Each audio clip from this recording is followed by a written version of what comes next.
This is Fam Electric Ghost, and we are live on our Twitch, YouTube, Twitter, and Facebook channels with Necessary Noise. And you're in Los Angeles right now?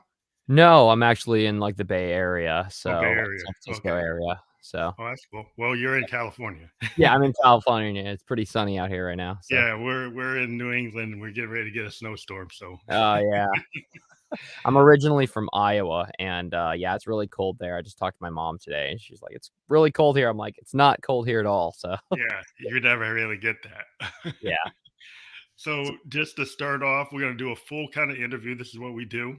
We interview emerging and indie artists from around the world, and we are like live on those channels, as I said.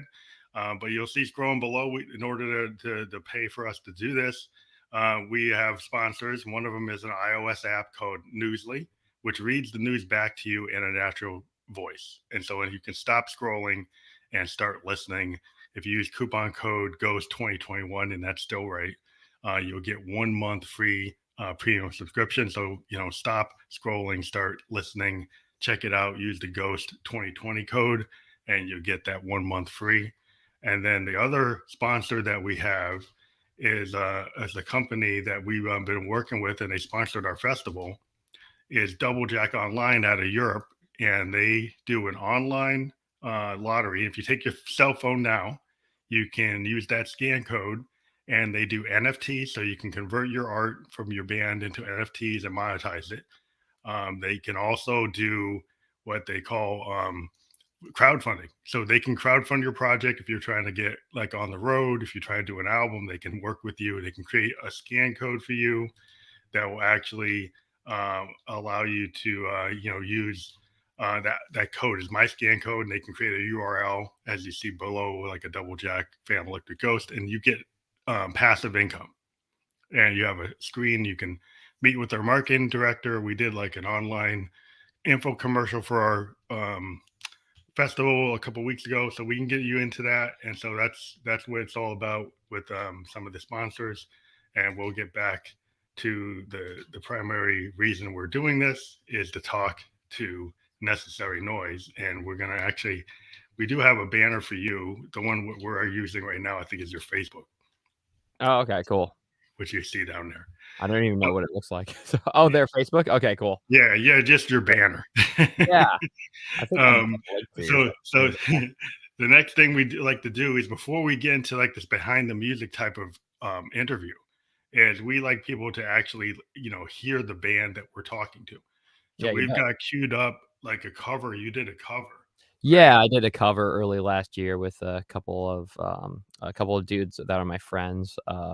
Had filmed it. It was just kind of a spontaneous thing, and then it turned into a bigger thing of like, hey, this is kind of cool. We should like take some recording. I was recording at the time the actual tracks, and I was like, oh, let's take some footage from that and splice it into here for this cover. And yeah, it's cool. It's just a little one-off thing. So yeah, we just get a picture of what you look like and sound like. So before, I think we think that's really cool. Because we used to just do audio podcast and we couldn't do it. yeah, Well, we tried to do it and we didn't do it that well. So now at least being able to do the YouTube video is a lot better. So I'm gonna put you on mute, and we're gonna play the whole video, and we'll come back and cool. do the full broadcast interview. Thank you. Cool. Here we go. So you're on mute for now, and then we're gonna kick it off right now.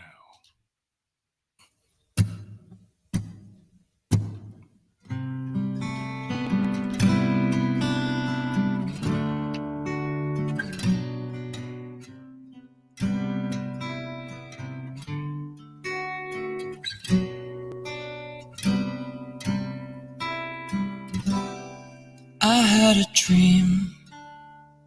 I got everything I wanted. Now what you think? And if I'm being honest, it might have been a nightmare to anyone who might care.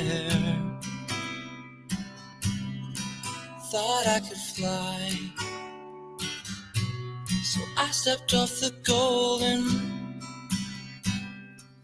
Nobody cried, nobody even noticed. I saw them standing right there. I kinda thought they might care. I had a dream. I got everything I wanted. But when I wake up, I see you with me. And you say, as long as I'm here, no one can hurt you. Don't wanna lie here, but you can learn to. If I could change the way that you see yourself, would I wonder why here they don't deserve you? I tried to scream, but my head was underwater. They call you weak, like you're not somebody's daughter. Could have been a nightmare. Kinda thought they might care. And it feels like yesterday was a year ago. But I don't wanna let anybody know. Everybody wants something from me now. I don't wanna let them down. I had a dream. I got everything I wanted. But when I wake up, I see you with me. And you say, as long as I'm here, no one can hurt you. Don't wanna lie here, but you can learn to. If I could change the way that you see yourself, would I wonder why here they don't deserve you? If I knew it all then, I'd do it again, I'd do it again. If they knew what they said, go straight to my head, would they say instead? If I knew it all then, I'd do it again, I'd do it again. If they knew what they said, go straight to my head, would they say instead?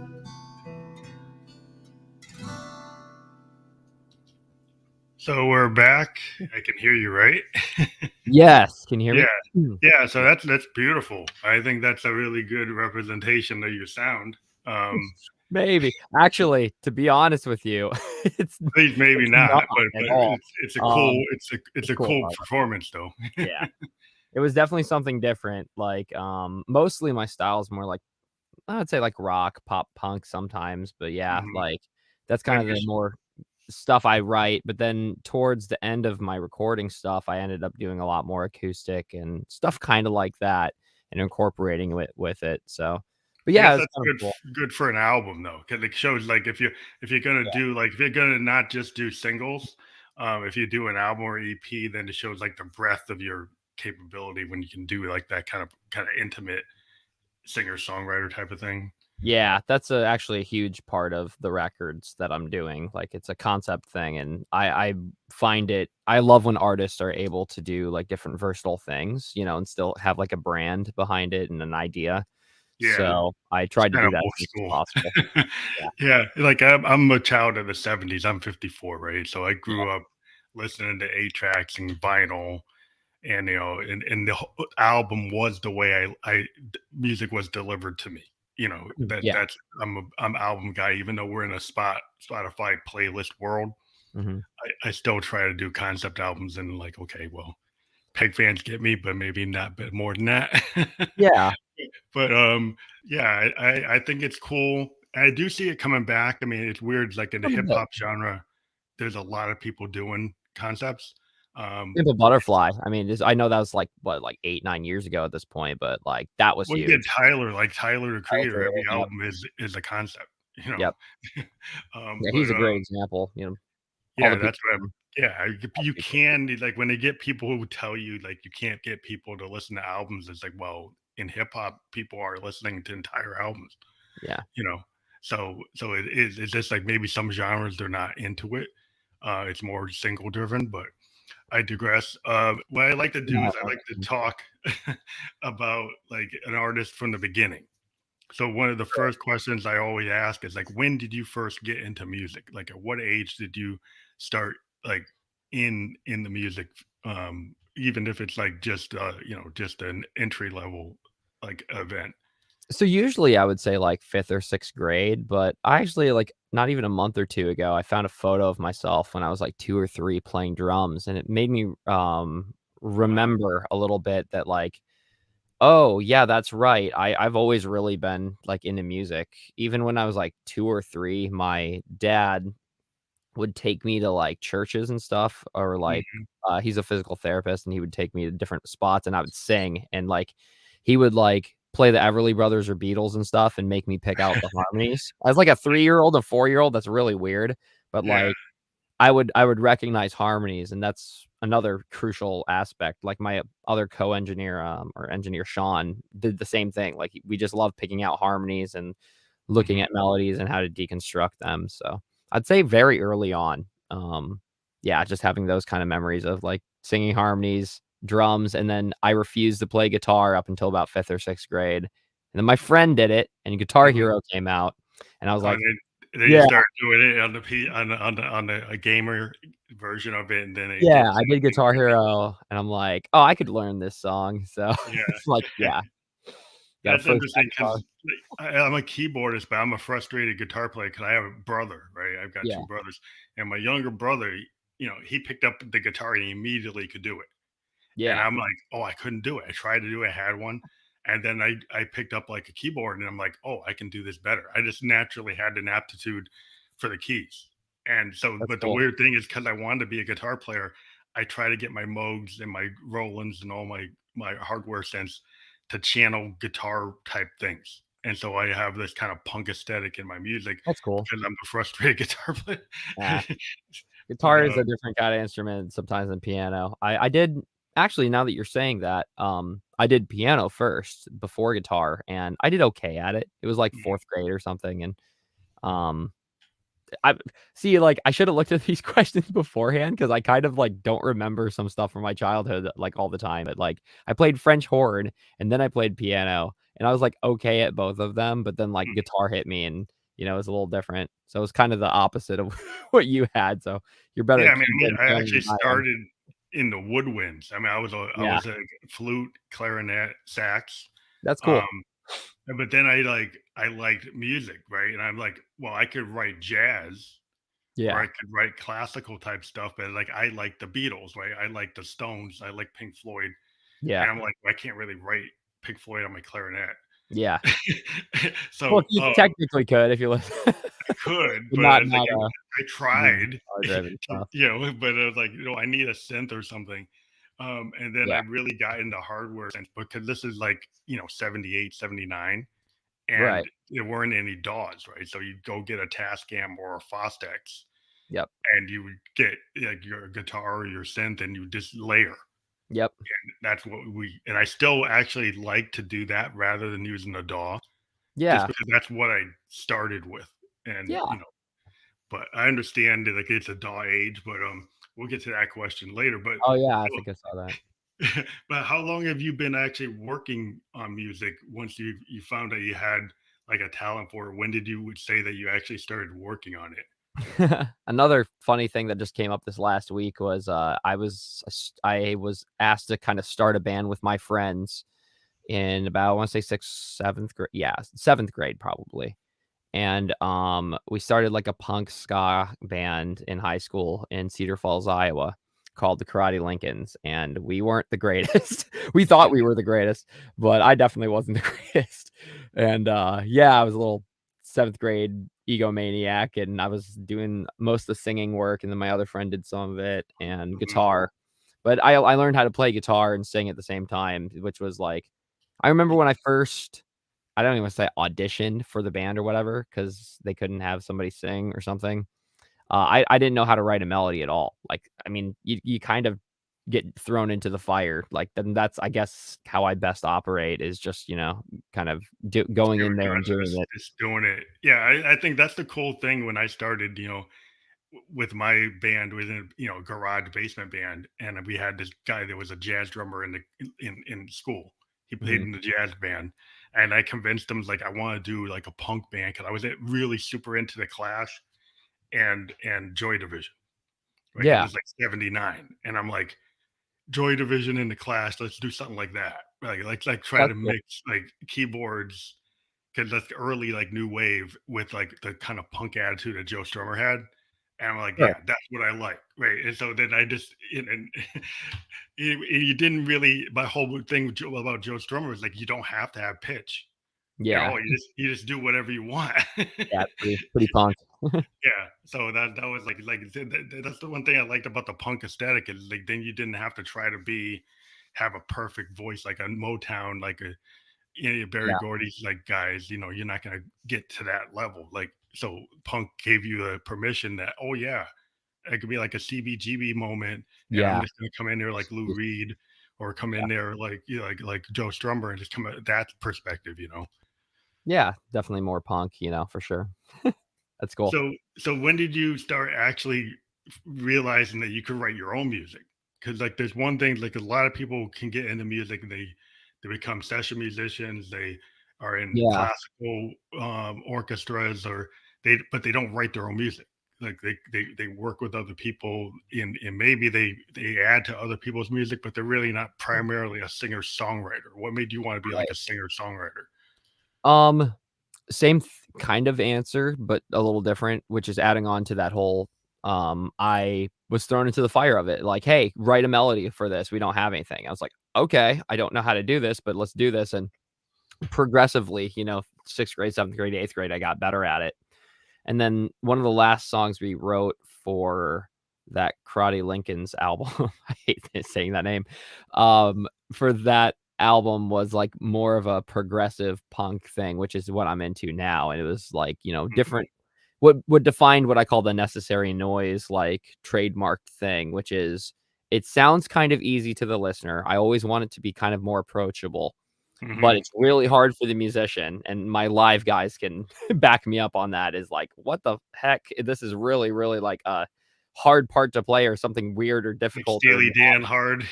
Yeah, Steely Dan is quite a musician as well. Yeah, But, yeah.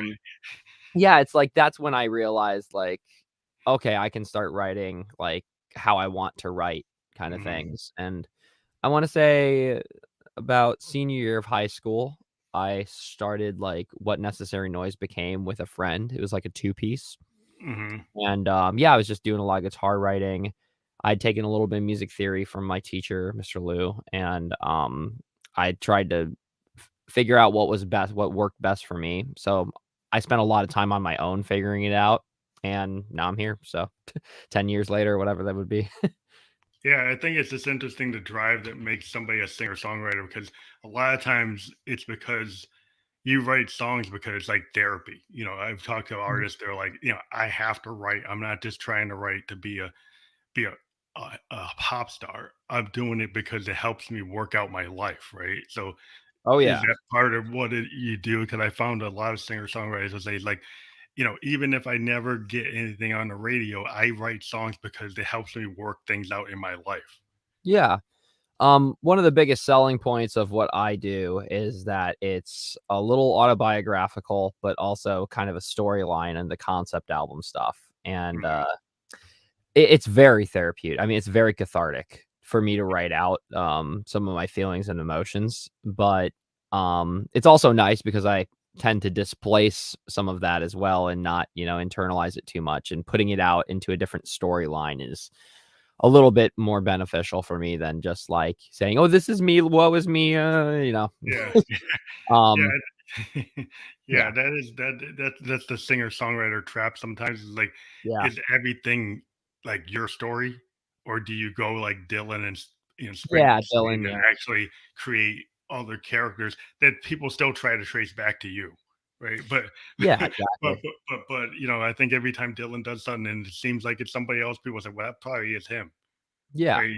Like, But Bob Dylan was such a storyteller, that was his thing, was like he was able to craft a story into words and very, like, esoteric weird words and, like, weird phrases and stuff that were very visual and colorful. yeah, then But but even when you get to like Blood on the Tracks, yeah, which is supposed to be about him, it's still like in this third person. yep, it is. And And very it's like quick it's supposed to be about his breakup with his wife, but he's talking about going out to the Midwest and being a cook in a logger camp.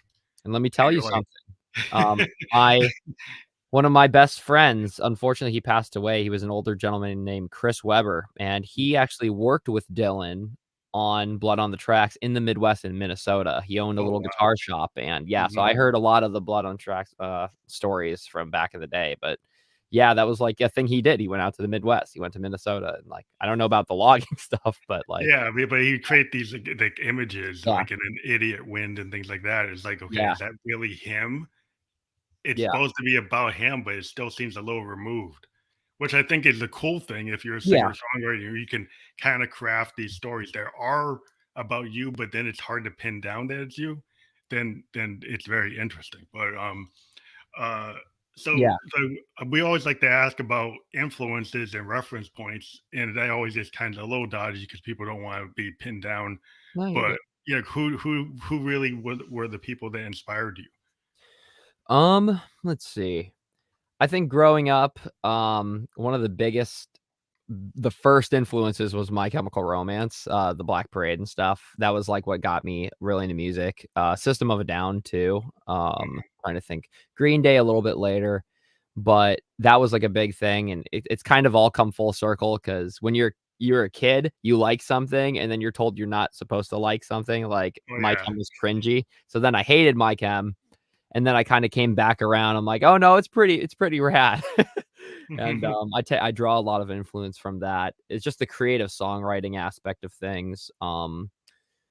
Trying to think, I mean, even just I take from a lot of different like, sources, like, Yeah. um I mean, I don't like the like a No, lot no, yeah, yeah.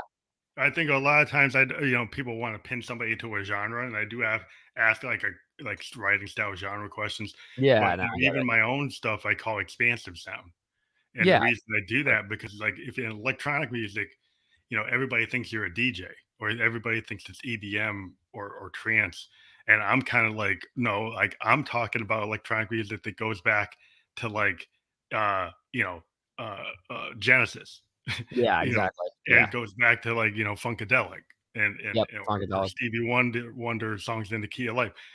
I'm talking about that kind of synthesis where somebody's using, like, a Yamaha GS1 or, like, a Yeah, Dream Machine, or they're using the Prophet 5 or the Jupiter 8, and we're not just talking about, like, samples or CDJs, we're talking about, like, classic, modular modes or ARP 2500s to 2600s. That's the kind of music I kinda grew up in, and it goes everywhere from Sun Ra, a jazz yep, band like that to Gary Newman, or Brian Eno. You can kind of go yep. that that kind of direction, and it's very wide.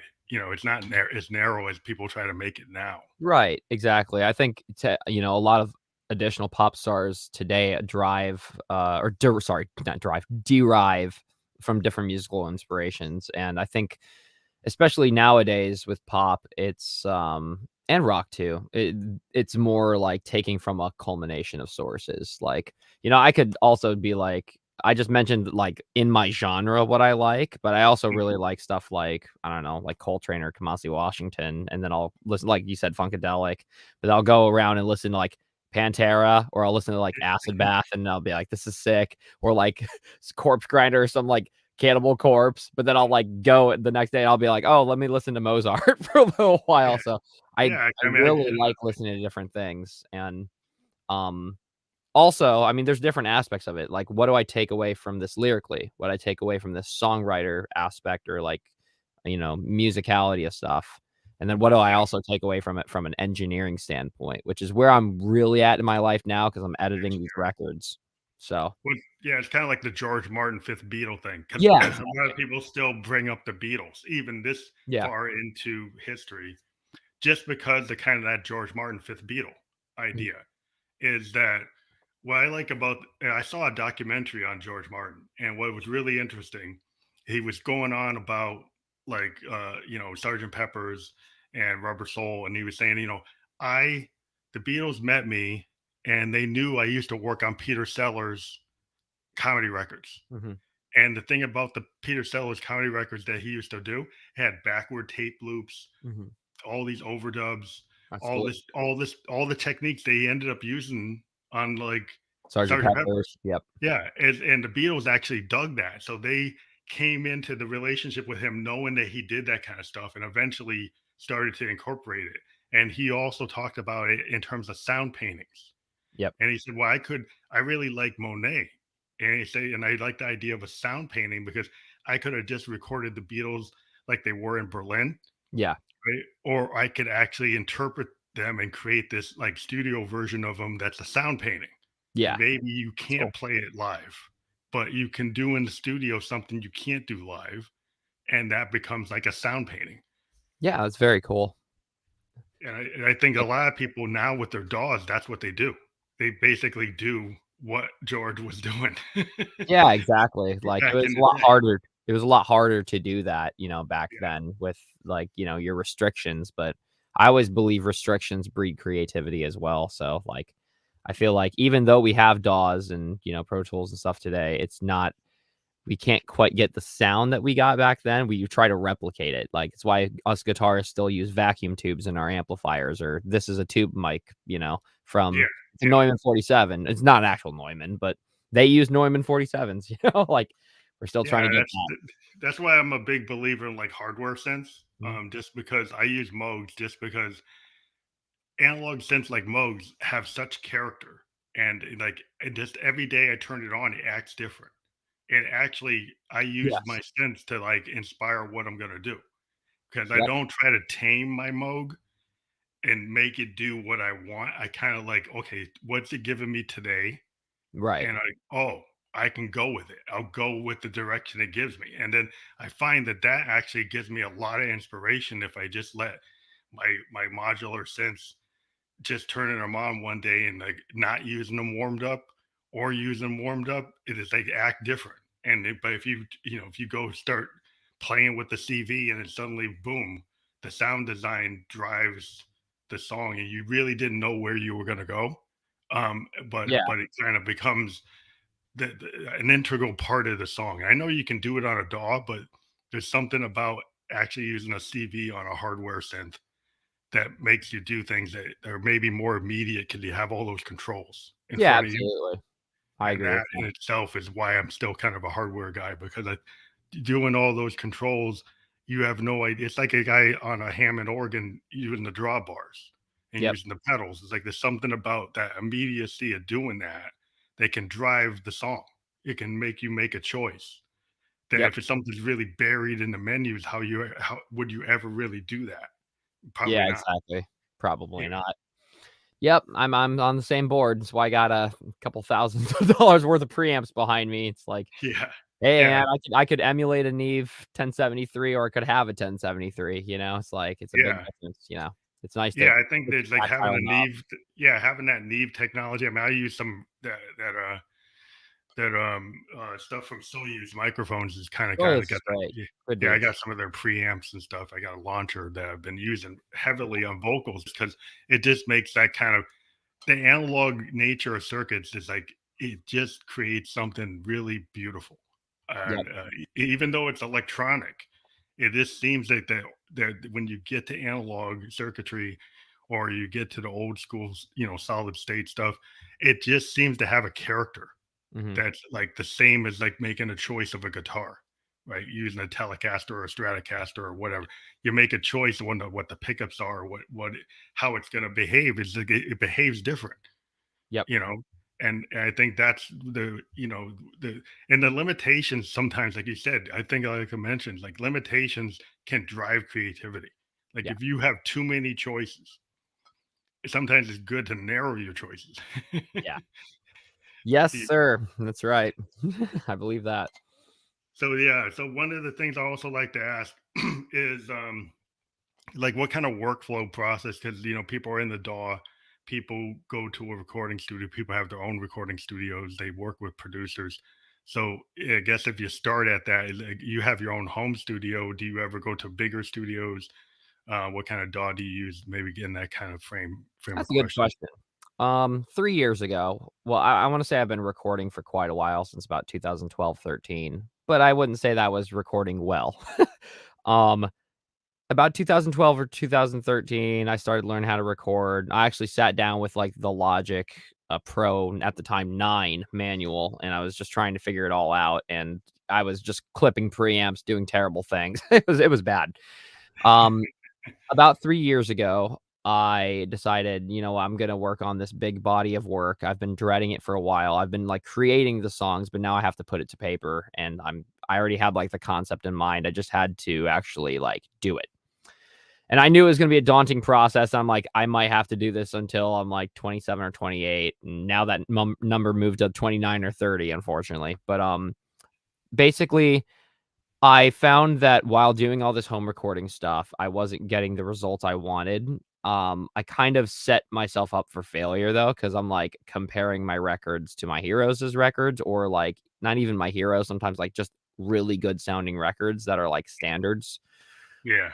So I decided, okay, I need to look for, I can't play drums that well. I programmed all the drums, so I found a drummer who's one of my heroes, and I had him play on the record. So it's only myself. I wrote and performed everything except for the drums, which I Mhm. still wrote, but then I had him like go And in play. there and Yeah, Jaredize things and make them. there's nothing like a real drummer. I mean, Oh no, I think yeah, the Motown stacks yeah, sound kind of can show you what a really classic drummer can do, or yeah, even like jazz. If I get into bands like Sun Ra and like Davis and Coltrane, the techniques of jazz drummers and soul drummers from the Motown, like the Purdy Shuffle and stuff like that. There's this stuff that the techniques they have that I could have my 808 and I could do something really cool, 727 or 9, or even a Lin drum. But if I ever go work with the drummers I work with, just their ability to do stuff on cymbals and hi right, hat, yeah. it's like, okay, I just throw out what I did. And Because it's funny, yeah, it's funny because I actually know a lot of like, on paper, I know the technique, I know you need to have cymbal control, and I know how you need to hit the snare, I know what you need to do, but I physically can't do it. I just suck with, like, I can play yes, a good beat, I hmm just can't perform what I want. If you're to yeah, put me in a you want that Motown drummer or that Stax drummer or that to actually be yeah, able to it's do more it. complicated stuff, Yeah, to so do it. Yeah, it's something about like having a sax player to trying to do it on a Kronos, right? yeah, And you could do what you could, and you could even write it in the DAW. But once you get like a really good baritone or alto guy, they're gonna blow it out. It's like if I write my bass line on my Moog bass line can be very good, right? right, But if I get a guy that plays like Bootsy, he's yeah, gonna blow it out. He's just gonna, Collins, yeah, yeah. it's just like why, like I'm gonna go with that. Yeah, exactly, but yeah, Bootsy Collins, dude. It's good, Bootsy's the but, guy. I at that point, I had a drummer, and I was like, "Okay, this is great." He's for the record only because he's not gonna perform live because he wouldn't wanna do that because he's this dude. Hmm. But, yeah, basically, he recommended a couple guys, and I immediately went with Sean, who's my engineer. Sean, basically, if without him, I wouldn't have a record though, because like, he was showing me a lot of the ropes. Like, the first day I went over there, we just kind of compared notes on stuff, and he's like, "Your mix is so freaking loud." It's like, it's really bad. It's Too like, loud. yeah. But he was like, "Hey, like, here's what you need to do," kind of stuff. And he and I are really good friends. I wouldn't be anywhere without him. So he owns a very, very nice studio in the Los Angeles area. It's like Inland Hmm. Empire, Riverside. So having to go to an actual studio for like because honestly, you can't record drums in this room or the spare room I have here. It just Yeah, it's doesn't like a sound good. studio. Like, Yeah, studio is kind of required yeah. for drums. So we went to the studio. We knocked out, what are we at, 48 or 50 songs throughout the course of a year. Jared put in a lot of work. Sean put in a lot of work. I obviously put in a lot of work there, but to go back to your original question, I do a lot of stuff here as well at this home Mhm. studio because I ended up getting a lot of gear recommendations from Sean and upping my studio over the last 2 years, 3 Mhm. years. But there's nothing quite like going to a studio where it's already prepped for you, but also not having to be the producer because I'm always in production mindset. I record other artists as well. It's Yeah. not it's really hard to switch caps. Most people can't do that, Yeah. without being biased. I'm surprisingly okay at switching hats, but it's nice to have a guy sit there in the chair, press the buttons for you while you just work on whatever you need to work on and be like, "Hey, your guitar part, like, not change it, but, like, you need to hit harder or you need to, like, Yeah. do a I flat just like having that producer, having an engineer give second you ear." that what I like about producers and engineers that I really respect are the ones that enhance what you are doing Yeah. and don't try to turn you into what they do, right? Yeah, of course. Because there's some producers like they'll just mold somebody in, they'll make a sound, and that's their sound. Everybody gets put into that box, and that's not exactly what that's why I'm indie because I kind of do what I want. But like anybody that takes my sound and actually enhances it and it makes different choices, but it's still like basically 90% of what the demo is. It just sounds better, right? It's like Yeah. somebody put it on a Neve board and fixed it. Yeah, exactly. I think That's what, Oh, no, sorry, go ahead. no, that's what I like. I saw a documentary about the whole like Sound City Oh, and yeah, sounds it that's a great with, and just Nicole. showing you what a really good board and engineers can make up, like Fleetwood Mac Rumors. Is because Yep. it was on that board, and because he had really good sound engineers making choices using a really good board like that. Um, that just makes like those classic albums that sound so Yep. good. You know, Yep, I was just thinking of Sound City, it's really cool, like, I really like that. That board is legendary too, but, like, it's what everybody strives for, you know? yeah, Uh, everybody wants that. Now it's just That's sitting at Dave Grohl's house. yeah, Now it's it's just like he has it. Like I own it. I got So, it. actually, the drummer who's on the record, actually, I think he told me that he helped I don't know if he's on film for it, but he helped move with Dave to Oh, get that move it thing. out of the Yeah. Sound City to He Dave's said it was house. huge. He said he had, like, 10 beefy guys or something like Yeah, that, like that's a massive machine. yeah, But it just that kind of goes back to like the Moog type of idea because that thing is built like a Moog. yeah, It's all like that old circuitry. yeah, It's just there's something about the warmth of that. It has its own kind of life. It's just and you can do all kinds of cool stuff with digital. And I got digital wavetable sense, yeah, and I've got FM type sense. But yep, I really do like my mini Moog and my grandmother and some of the older ARP type stuff. It is something about the way that stuff sounds, you know. yeah. This kind of blends an answer from one of your previous questions as well, and on top of what you just said. So, working in the music industry, I wear a lot of different hats. So, I'm a musician and audio engineer, but I'm also like a technician. So, like, I work on guitar amplifiers and I work on like guitars themselves and some analog gear I've worked on. But, like, it's really interesting to see what they put inside, like, Hmm. especially these recreations of, like, Neve 1073s or, like, I'm looking at the shout out to Coil Audio who makes amazing preamps. Like, these are all based on Western Electric, preamps, like, from I think it was, like, the 40s or yeah, 40s, 40s or yeah, 50s, and it's just those octet tube sounds, and, like, I seriously went through 4 or 5 years of just demoing different preamps. mics, yeah, with Yeah, well, preamps. yeah, preamps and mics as well, and I just could never I got kind of a higher register, so I'm like a tenor, counter tenor kinda thing, Hmm. and I naturally know that I have, like, a little bit of a peak at about 10K and about 4K in my You're voice, trying to control it. You're trying to like, and it's really hard to control on the fly, but I know that, like, certain preamps, like the 1073 is amazing, but I still have, like, a little bit of grit.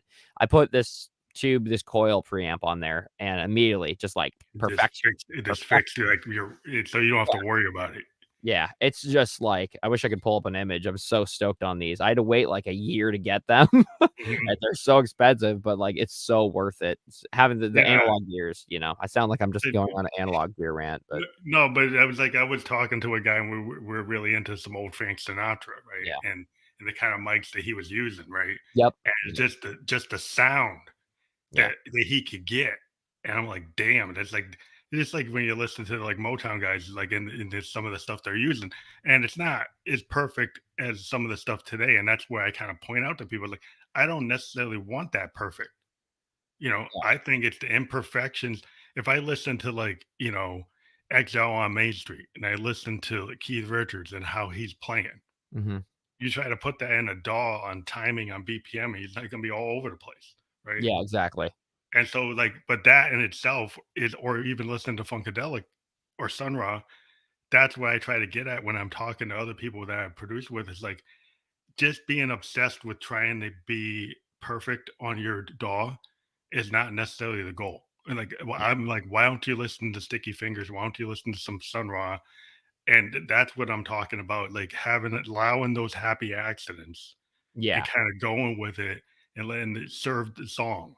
Don't serve the DAW. You Yeah, know, exactly. write the song, and if there's things you can do in the DAW, that's fine. Use it as a tool, but don't let it control everything that you're doing. You know, to Yep. make this kind of antiseptic sound that's like not, as emotional as I think the music to me is emotional. Yep. And if you get too into the computers, you can edit the emotion out. Right, exactly. That's correct. That's why, you don't overtune your vocals kinda thing, Yeah, so yeah. From a technical kind of standpoint, but so like you're working on this big concept. Have because of the pandemic, this I always ask people: have you maybe before it happened, were you playing live, or you just working on this project as like a solo project and you haven't played live, there's or been a have you lot done shows? there's been a lot of lineup changes. So, it was only live for a while. I wanna Mhm, say I moved to the Bay Area in 2000, oh boy, 15 or 16, and I worked at Guitar Center for a while, and I met a few people, and yeah, we had played live. That was all I had. They're like, "Where's the recordings? Where's the recordings?" I was like, it's kind of like that white bear of like, it's gonna, it's just hovering over me at all times, like, "Oh god, I gotta get the recordings done," but I was so busy doing live stuff. yeah, it's hard Um, if you play live all the yeah. time to get it down. Sure. So I had to take a couple mental health breaks during 2018 and 19, but that was 3 years ago pretty much from where I basically started recording in, like, really hardcore recording in 2019 for the project. Originally, it was only gonna be, like, an album and a half, but it kinda Mhm, turned into more than that.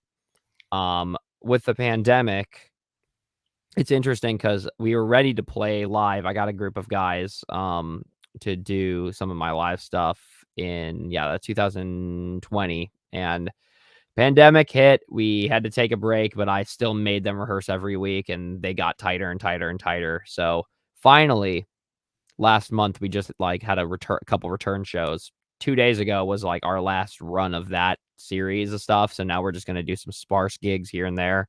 mhm. Um but yeah, it's been an interesting process with the pandemic. It's not that big of a deal. I just acted like, "Hey, let's be careful, but we need to continue rehearsing and practicing." So, Yeah, I mean, I think what's been interesting about the pandemic with all the bands and artists I've been interviewing for the last 2 years is it's given people this kind of less pressure so they could actually work on their dream project. correct. I've talked to a lot of artists where like I didn't know if I was ever going to go into this idea because I was like on the road and I was like, oh, I was just doing like Spotify singles. And then Right, suddenly, oh, I can actually take some time and do like an album oriented thing or an right. EP oriented thing. And I see a lot of bands actually taking that direction, still making a single for Spotify, but actually trying to build albums. Um, Right. which is I think is fantastic because that's the way, I grew up like again as a child of the 70s. That's my preferred way to listen to music. Right. 2 things on that too. The first one is just like I would have not physically been able to get my project started. So like the foundation foundation the foundation of where the record lies is the drums. You start with drum. I mean, like the songwriting, obviously you write and whatever, but like I need to record the drums first. Hmm. And so Jared is in a bigger band, the drum guy that I have, and Hmm. he would have not been able to. Like he was going to be touring You've across been like, working, and Europe and the world. you would have never had him. Yeah, I literally would not have had him because he had this huge tour coming up and he was not going to be able to do it. And he was rehearsing with the guys and it was already hard enough as is. But then the pandemic hit, and I'm really careful how I say this because I was very, very blessed that it kind of happened around Yeah, that time that I was able to get him and work. So if that wouldn't have happened, if we wouldn't have had that break, that wouldn't yeah, happen. But the second thing is like I've seen a lot of musicians like fall off the planet because of it, and I hate seeing that. But yeah. That's the bad part. it's Because kind some of a guys make or were like, break. yeah, it seems some of them were like Yeah, so into that live. I think what I've run into yeah, musicians are there's certain type of musicians like they play like New York, and I'm close to New York, and I've been in that scene, and the scene is what drives them, right? yeah, So playing every night in some small place, like a CBGB's type size, right? That's what they like. They need that crowd feedback, right? right. The whole band kind of requires that to feel like into the scene and why they even do it, right? It went as soon as they get the pandemic happened and they couldn't do that, and live streaming doesn't give you that feedback, right? Then they become like not able to have fun, right? And if you're not having fun with what you do because you're doing it because you don't do your a day job, you're doing the music because it's passion, right? Mhm. And then when you lose the thing that gives you the passion, then you kind of like get disinterested. And there's some people who are not as much singer songwriters or more like full band performance, kind of need that stage. Have had a big problem. I had bands that I haven't been able to even get on my show because they can't. Their whole dynamic is playing live. Yeah. And I get that. It was not fun. I mean, luckily, not luckily, I don't even know. Coincidentally, 2019, I was not playing live anyway because I moved back to Iowa for a few months just to take care of some stuff up here. And I was already out of it, and it felt really weird because at that time I was gigging like all the time. So Mm. it's a different kind of transition. And playing live now, I don't know if you've been playing live recently. It's kind of weird. Like Yeah, California, that's, I it's still hard to get haven't people to gone come out. out. I haven't been to New York. I've just been doing my festivals. Yeah, Because I used to go to Boston and New York, and I just haven't been able to get a gig that's worth me getting the U-Haul yeah, together to get there. When I got my road cases, I can move all my stuff. All this stuff, I got road cases for, yeah, and I got a roadie and everything, and I even have a booking agent that can get me to Europe, but I can't get nice. there Yeah, because like as soon as I got my booking agent, we were going to do stuff in Asia and Europe, and then the pandemic came and said, "Oh, guess what? I can't do it." yeah, exactly. So then I just switched to just doing podcasts, which gets me out there in front That's of an cool. audience and doing festivals. I do these online festivals with my podcast guest, and I play too. And I've got everything in here with like cameras and OBS and all this stuff, so I can run like multi-camera shows like with That's cool. different angles and stuff. And I just found that I was living with that world now until I can get back to playing in New York. Um, and I would love to go to Seoul. Love to go. I actually lived in Tokyo in 2004 to 2006. Love to play in Oh wow, Shibuya that's cool. or Ginza or any of those places. Yeah, because the Japanese scene was so fantastic. Because I was just so amazed at how they would interpret multiple genres. I Yeah, could go to different parts of Shibuya and see a band channeling Sun Ra, and then go and see a band sounded like Todd Rundgren, or a band sounded like AC/DC or Led Zeppelin, or some kind of like Asian Kung Fu Generation, like a unique like Japanese rock band that's that cool. has their own dynamic. And I'm like, wow, this they was so cool. I was just like I was just going out every night after my day job, and just hanging out at the izakayas, and it's like, damn, these bands are so good. That's cool, man. That's really Yeah, rad. yeah, this is awesome. I would love. I want to play in Japan again because I mean Japan is just fantastic. But Yeah, it's definitely a goal. We just gotta kind of wait for the pandemic to finally come Yeah. to an end. Yeah, eventually we'll That's get what that means. out of this. Yeah, I don't wanna get into Yeah. the politics of it, but there's a whole Yeah, I thing. know, right? But, so have you done collaborations? But since you've Yeah. been working on this big project, maybe that's the collaboration, but do you, like, guest on other people's records or have people guest on yours? How do you work with that kinda collab concept?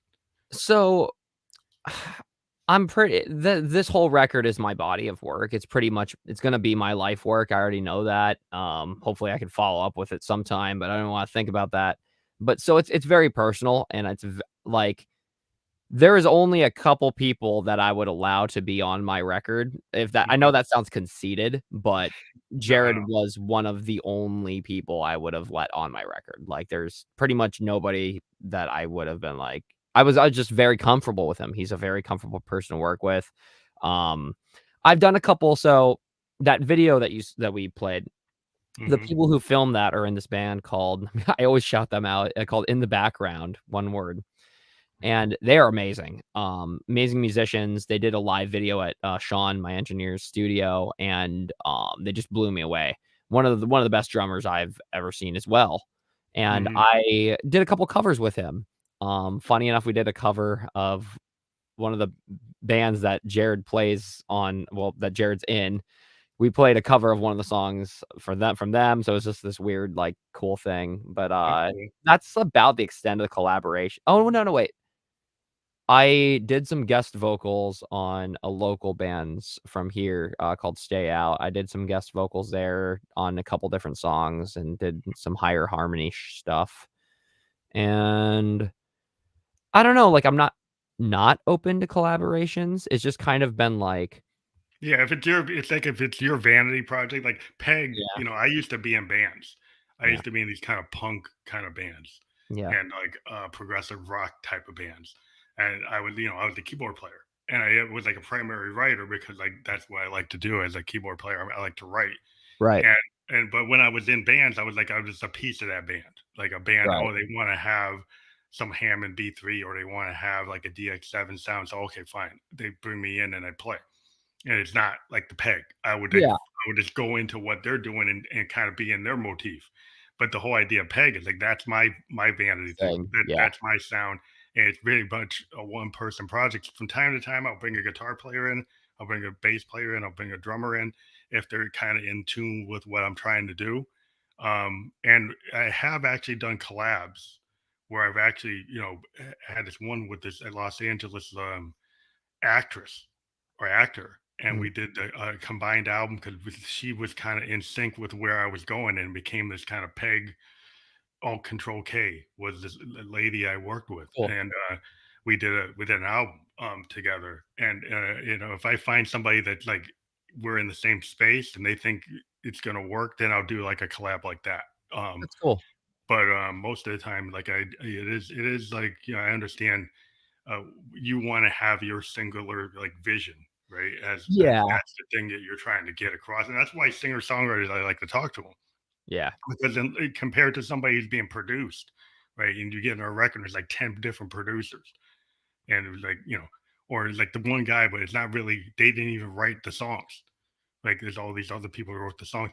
I like to know that the artist I'm listening to is like a Neil Young or like a James Taylor or something that they Carol King. That's where I kind of my head's at. Is like I like to know that that's their story, that they wrote it, that that's their vision. yeah, So exactly. as a fan, that's what I tend to go toward is music like that. Yeah. That kinda reminds me, it's not too much switching topics here, but, like, talking about, like, how you listen as a listener, as a musician as well. Going kinda back to the Spotify thing, and I know that was one of your questions, like, it's interesting just seeing how people write for singles versus albums and, like, how the pandemic might have changed a little bit of that. I think there's, like, different parts to it. There's, like, the singles, then there's the EPs or, like, whatever they call them. There's different words for it, like playlist or, what is it? Mixtape, Yeah, mixtape, there we go. Couldn't yeah, think of that. that's the other form that you Yeah, can kind of mixtape. get an album through. Yeah, and then album and LPs and then double albums and then, like, a concept album's, like, another part of that, but, like, Like a I rock think opera. yeah, exactly, and I think, like, that's played such a huge influence on me, like Pink Floyd's The Wall and, even like Black Parade, something more modern, or Tommy's The Who. Yeah, Carter And Senior. yeah, it's just like it's interesting to see for myself, I've been doing singles because that's the market we're in, but Mhm. also, like, kind of like you were saying, like, it's a little bit more of, like, this is my project and this is my sound, I want to make an album, but also making it it's a really, big thing that I strive for that I want to make them approachable. Yeah, So I want to make each song sound like, not just like, "Oh, it's like this 30-second, droning noise or something, and that leads into this thing." It's like, I want each song to, like, have an impact on its own, yeah. but yeah.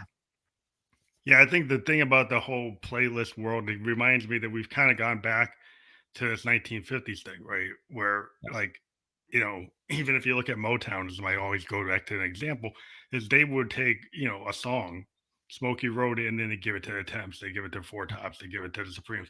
They just run it through all the bands they had. Right. And if it didn't work with one band, they try with another. And it didn't matter that it came out the week before, they tried it again.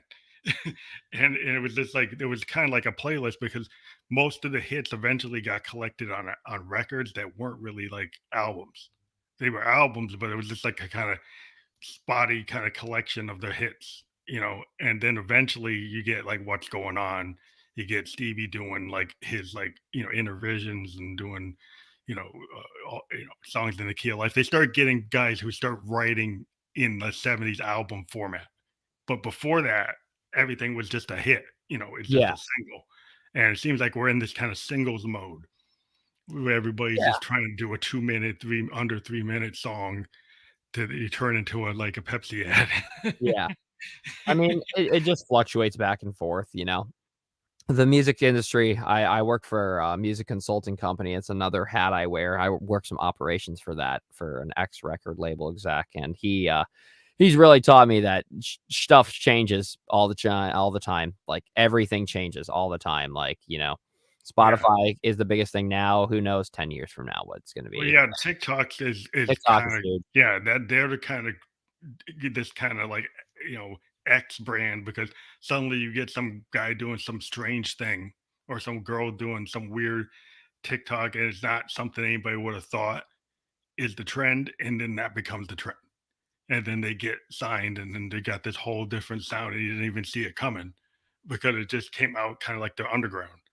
Yep, Um, it's kind of like YouTube, like a lot of bands, like even like Odd Future Collective, and they came out of that doing their own YouTube videos, and then they finally they got picked up, but they were just kind of doing mixtapes and YouTube videos, just doing whatever they felt like, and yep, then they started getting people picking them up like a YouTuber and like, oh wow, this Odd Future thing, this Wolfgang guys, these guys are doing something.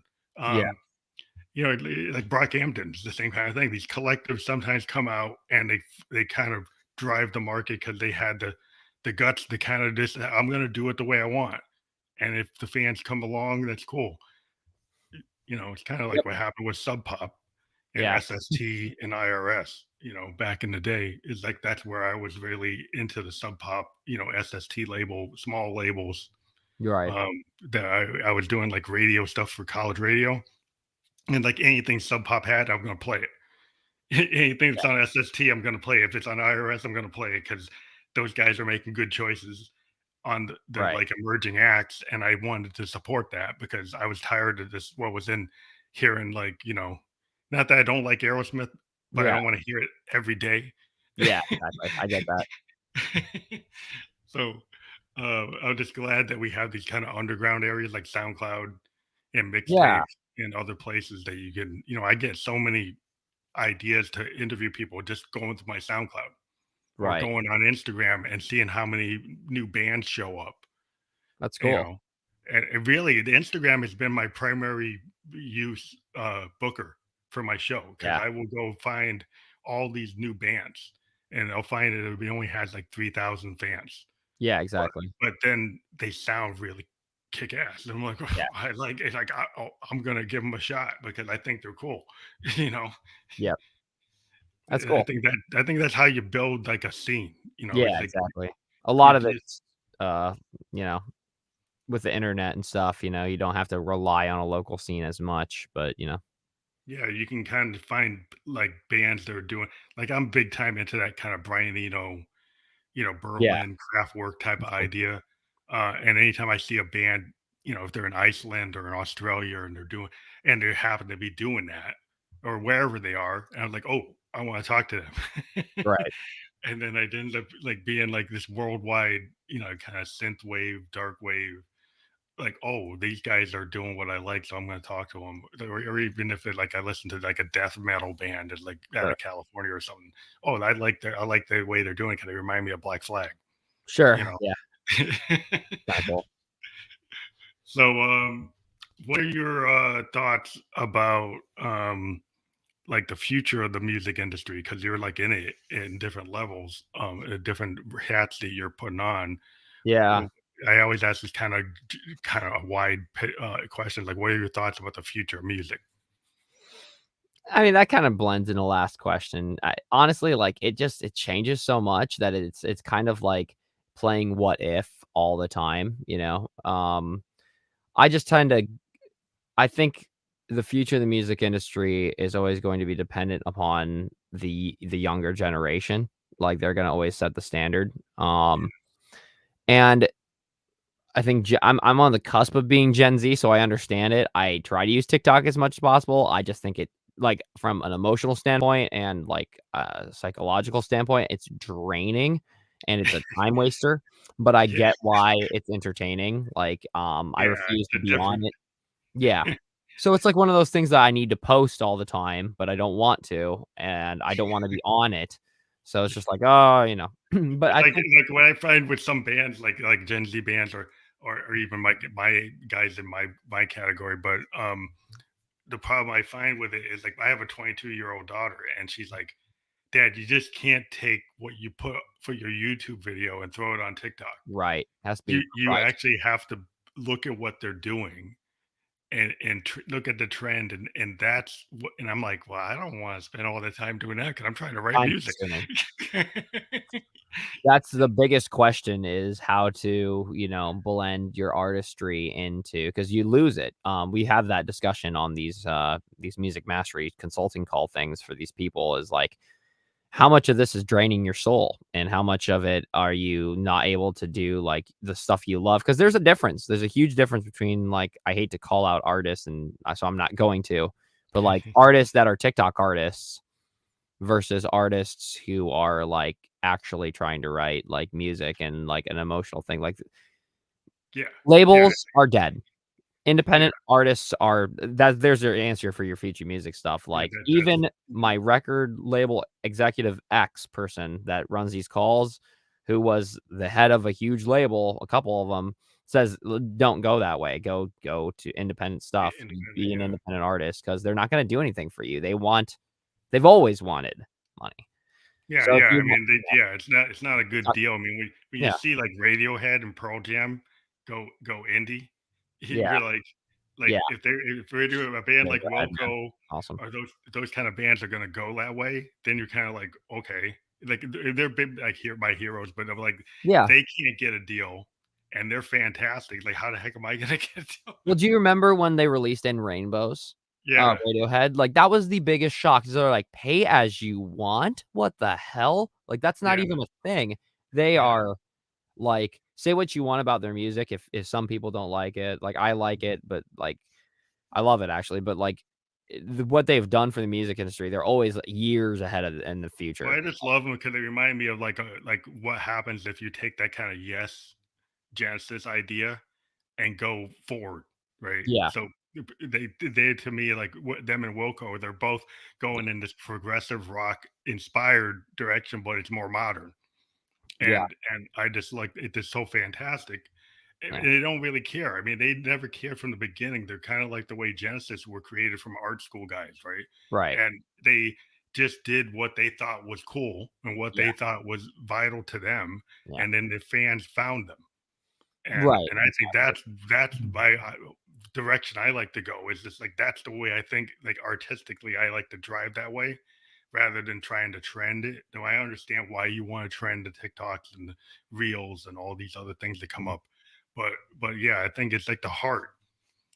Why I interview folks like you is like the singer songwriter to me is the soul of music, and that's where you can find, like, to me, like the vital artists of the future, these emerging artists that have a voice Yeah. and have something to say, and not just a beat.